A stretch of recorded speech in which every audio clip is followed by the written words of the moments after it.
Вести на Канал 8. Добар ден. Амбасадорката на Јапонија Кеико Ханеда ја посети општина Кочани, при што уствари работна средба со градоначалникот Илиев. На состанокот се разговараше за можностите за продолжување на добрата соработка што нашата локална самоуправа ја има со јапонската амбасада, посебно во обезбедувањето финансиска поддршка за образованието. Јапонија е заинтересирана за продолжување на соработката со општина Кочани, посебно во сферата на образованието, а што беше започната со грантот за реконструкција на училишната зграда во селото Горни Подлог. На средбата во општина Кочани, што амбасадорката на Јапонија Кеико Ханеда ја оствари со градоначалникот Николчо Илиев, се разговараше и за можностите за добивање нова финансиска поддршка од јапонските фондови. За нас е многу интересно тоа што го слушнавме дека тие финансираат проекти во делот на едукацијата, што навистина нас не недостасува, не само на Кочани, туку и на Македонија, и секако можноста за аплицирање со одредени проекти кои ќе допринесат за подобрување на статусот, посебно на училиштата или во било кој друг сегмент од секојдневното живење на нашите сограѓани. На крајот ја искажав уште еднаш мојата, или ја искажувам уште еднаш мојата благодарност на госпоѓата амбасадорка за нејзиното време, кој го одвои за посета на Кочани, и се надевам дека ќе ја продолжиме идната соработка, а секако ќе ги зачестиме и посетите во Кочани и ќе разговараме и во иднина за вакви и слични проекти. Амбасадорката Ханеда рече дека реконструкцијата на училиштето во Горни Подлог, со кој е подобрена енергетската ефикасност, е добар пример за досегашната успешна соработка. За овој проект јапонската влада донираше над 70.000 евра, со што беше заменета кровната конструкција, се изработи нова фасада, а училниците добија нови прозорци и врати. Соработката ќе продолжи, рече амбасадорката. Ово утро имав чест да се сретнам со градоначалникот на општина Кочани Николчо Илиев, да разговараме за соработките. Во минатото имаме неколку соработки и донации од Јапонија. Една од нив е и основното училиште Кирил и Методи. И во иднина се надеваме дека нашата соработка ќе продолжи. Во рамки на посетата на Кочани, јапонската амбасадорка присуствуваше и на отворањето на изложбата на графиките Лебдечки свет, што попладнево се одржа во Центарот за култура Бели Мугри. Одлуката за финансиска поддршка за реконструкција на Центарот за култура Бели Мугри, што на почетокот на годината ја донесе Министерството за култура, се проширува. Обезбедени се дополнителни пари за да може да се реализира договорот за изведба на градежните работи. Министерството за култура на Република Македонија одобри дополнителни средства за реализација на реконструкцијата на Центарот за култура Бели Мугри во Кочани. По барање на нашата културна установа, а по спроведената електронска аукција од јавната набавка, во која постигнатата најниска понуда е за 437.823 денари повисока од обезбедените финансиски средства, Министерството со допис информира дека може да се измени одлуката. За тоа ќе се дообезбедат средствата што се потребни за реализација на договорот. Министерството за култура ќе ги даде потребните пари за што ќе се склучи и анекс на договорот. Со програмата за изградба на нови објекти и за реконструкција, санација и адаптација на постојните што ги користат националните установи од областа на културата во 2018 година, Министерството за култура има предвидено и реконструкција на објектот на Бели Мугри. За оваа цел беа одобрени 13,5 милиони денари. Со дополнително одобрените пари за реконструкцијата ќе бидат наменети околу 13 милиони и 900 илјади денари.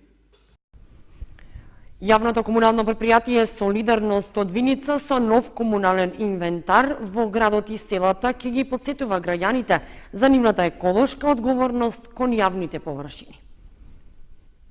Виница до крајот на годината треба комплетно да биде покриена со нови контејнери и канти за отпад. 25 нови контејнери денови веќе бидат поставени на неколку локации во градот. Покрај редовните активности кои што ги прави ЈП Солидарност Виница, како што е реално снабдување со чиста вода за пиење, однесување на комуналниот смет, во тек е акција на замена на контејнерите од 1,1 кубен метар. Во првиот турнус имаме 25 набавено нови, уште 45 се во фаза на изработка, така што очекувам до крајот на летото, односно почетокот на есента, 50 до 60 континери нови да бидат поставени во градот Виница, а во исто време старите ќе ги обновиме во мерка во која што можеме и ќе ги поставиме во населените места на општина Виница, со тоа што во првата фаза ќе биде опфатен горниот кампус на села, Трсина, Пеклени, Грегобрашти и неколку мали кои што припаѓаат на тие населени места. Јавното комунално предпријатие Солидарност во интерес на редуцираниот буџет ќе штеди на купување столбни канти, кои ќе ги изработува во сопствените механичарски работилници. Во почетокот на годината поставивме 50 столбни канти во градот Виница.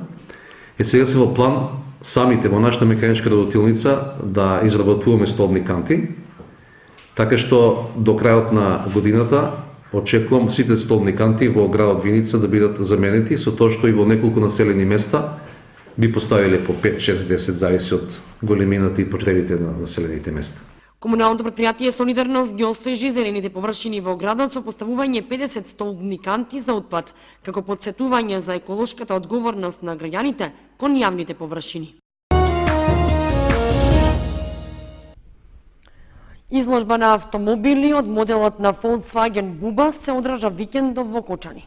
Пред јавноста беа представени 40 на модели на популарниот автомобил, при што освен од Македонија имаше учесници од други држави.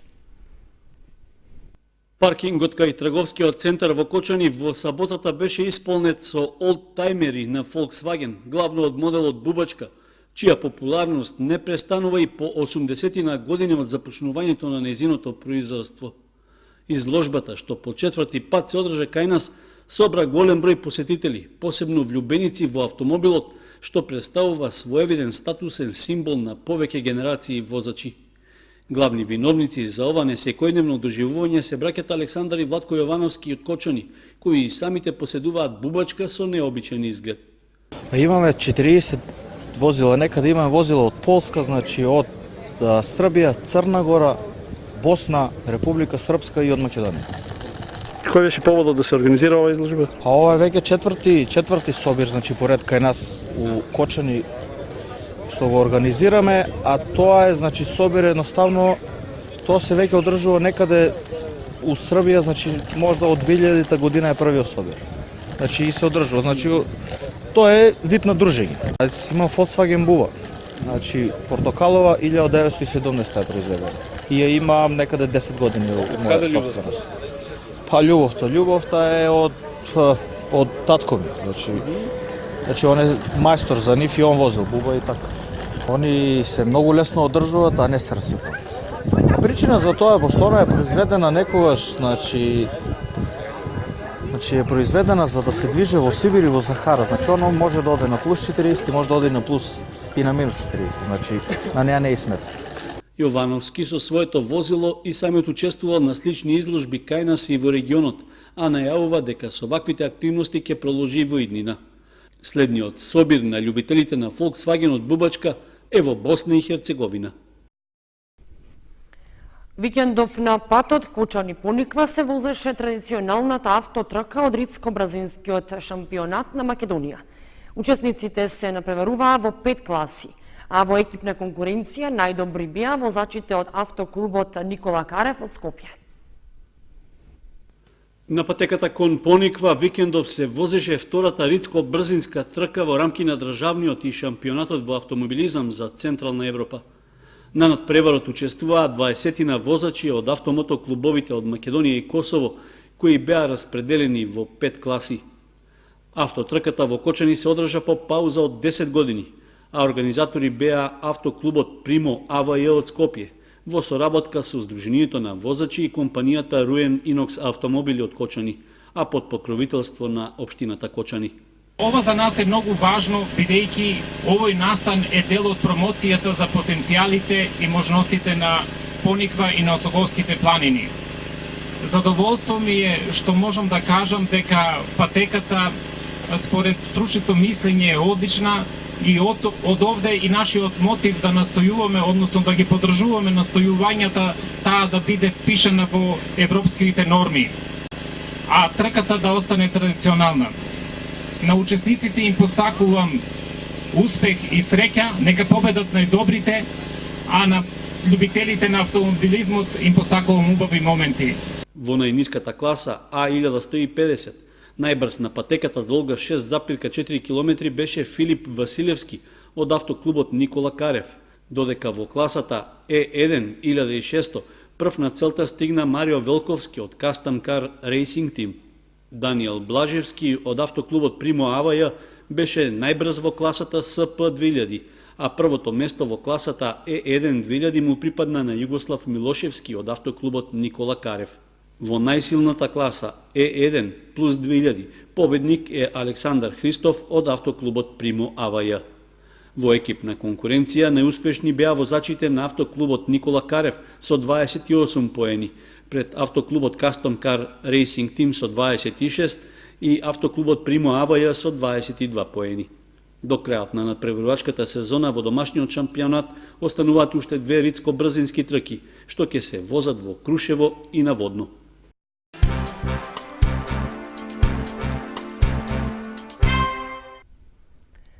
Дваесет и 8 графики од правецот укијое од јапонските мајстори на дрворезот од 17 век се изложени во Центарот за култура Бели Мугри.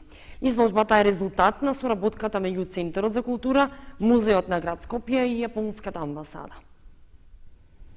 Националната установа Центар за култура Бели Мугри од Кочани во соработка со Музеот на град Скопје и Јапонската амбасада во рамки на проектот Музеум Линк вмрежување на музеите организираше изложба на јапонски графики од правецот укијое од јапонските мајстори на дрворезот од 17 век.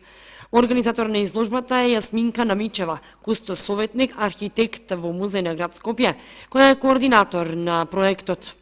Имаме можност да ја представиме изложбата укијое, односно светот кој лебди, лебдечкиот свет. Тоа е 28 принтови, графики, донесени од Јапонија, од јапонски мајстори, мајстори на дрворез.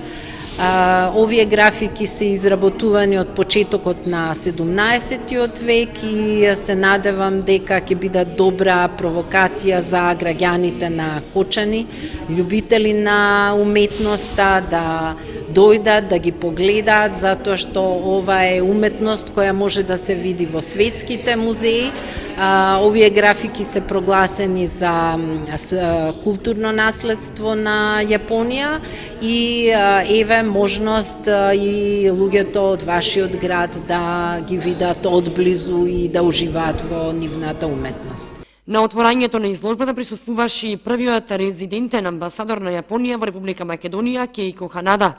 На изложбата се поставени 28 копии од јапонски графики на јапонски уметници, верификувани како исклучителни укијое уметници не само во Јапонија, туку и надвор од неа. Голем дел од нивните дела се наоѓаат во светски реномирани музеи низ светот, а дел се наоѓаат во Националниот музеј во Токио, кои што се прогласени за културно наследство на Јапонија од исклучителен интерес. Станува збор за јапонски графики од правецот укијое или лебдечки свет, кој што се јавува во почетокот на 17-тиот век во Јапонија, каде што мајсторите на своите графики ги представуваат убавите жени, сумоворачите и портрети на воините. Тие се обседнати со женската убавина и свртени се кон стикање на убавици во издолжени фигури, богати кимона и ликови од театарски представи. Ја сликаат не само убавината на лицето, туку и мекоста на телото, нежноста на кожата, будејќи најразлични визуелни, тактилни и други сензорни импресии од различни жени. Изложбата во Центарот за култура Бели Мугри ќе биде поставена до 2 јули. Во Центарот за култура Бели Мугри беше промовиран романот До последен здив, чиј автор е струмичанката Анче Пешева. Рецензент на романот е Симеон Лихвицев. Промотор беше Славица Цветкова. Романот До последен здив на авторката Анче Пешева беше промовиран во Центарот за култура Бели Мугри. Станува збор за роман кој учи на љубов без предрасуди, без стеги, љубов посилна од се. Учи да се живее за љубовта, но и да ја прифатиме смртта како составен и неизбежен дел од животот. Книга која што вреди да се прочита, вели авторката Пешева. Па станува збор за роман кој што ја опфаќа љубовта, смртта и животот како тема. Тоа е обична приказна, имагинарна приказна, меѓутоа ја направив така да делува како да е вистинска приказна. Значи ова ми е трет поред роман, меѓутоа имам објавено и 2 книги поезија кои што се наоѓаат само на македоника. Првата книга беше многу добро прифатена и јас дури сум пријатно изненадана од тоа колку беше читана. Во неколку училишта обработувана како дополнителна лектира по барање на учениците. Втората книга Дрво без корен, таа помина на конкурсот на Министерството за култура преку издавачката куќа Македонска реч. Ова ми е трет роман, нели До последен здив се вика, кој што сега овде го промовираме. И 2 книги поезии Во трка со времето и 2 сонца, која што сега скоро се најде на македоника, таа ми е најнова. Романот До последен здив, како и претходните 2 напишава, се наменети повеќе за младата популација, но може да се најдат и кај повозрастните, зависно од вкусот на читателите. Рецензент на романот е Симеон Лихвицев, промотор беше Славица Цветкова.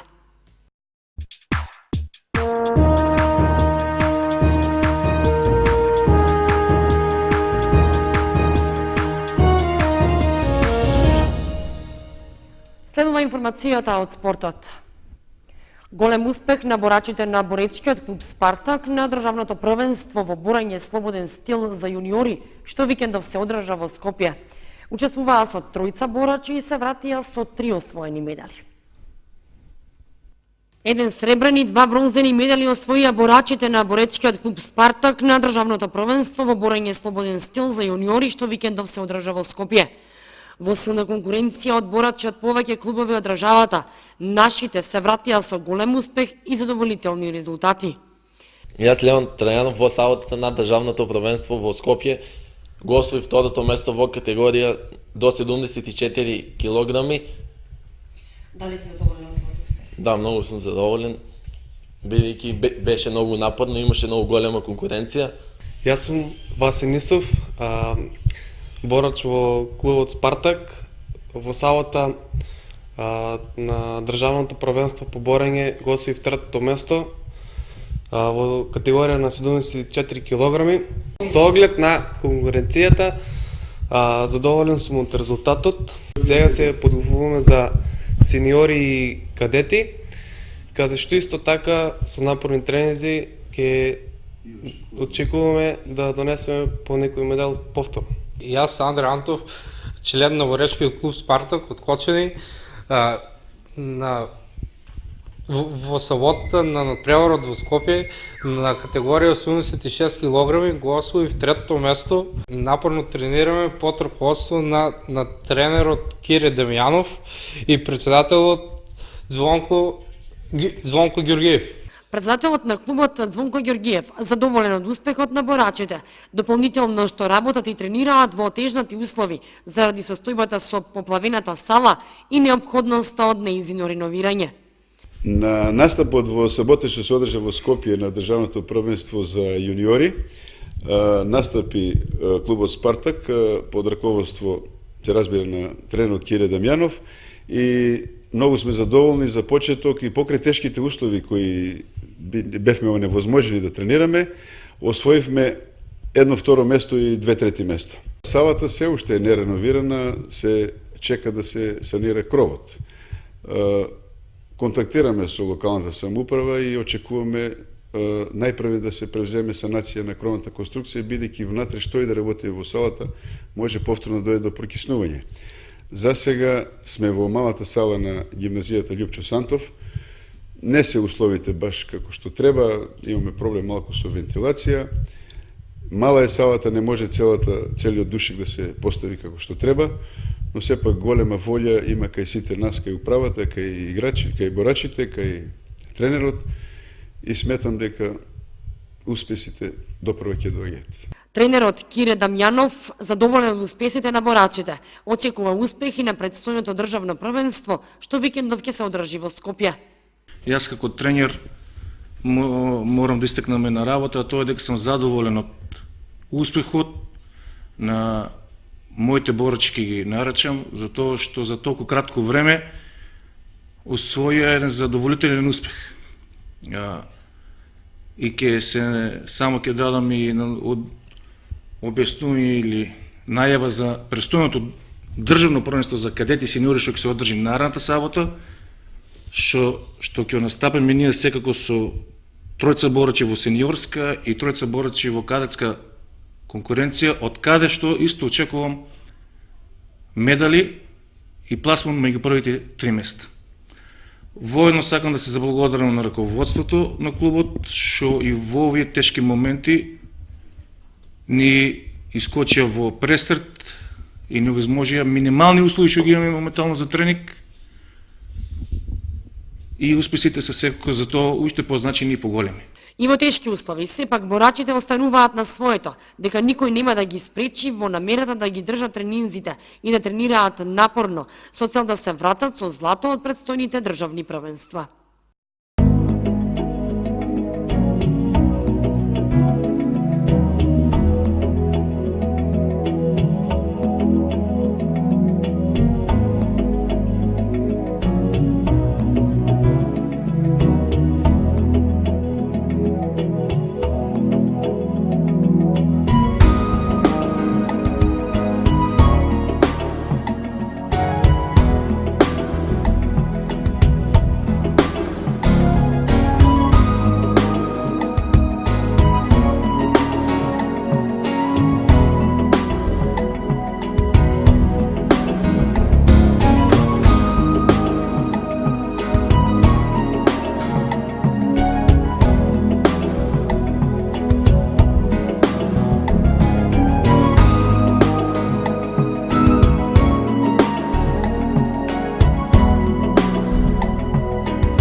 Почитувани, тоа беше се што ви подготвивме за ова понеделничко издание на вестите на Канал 8. Ви благодариме што бевте со нас. Довидување.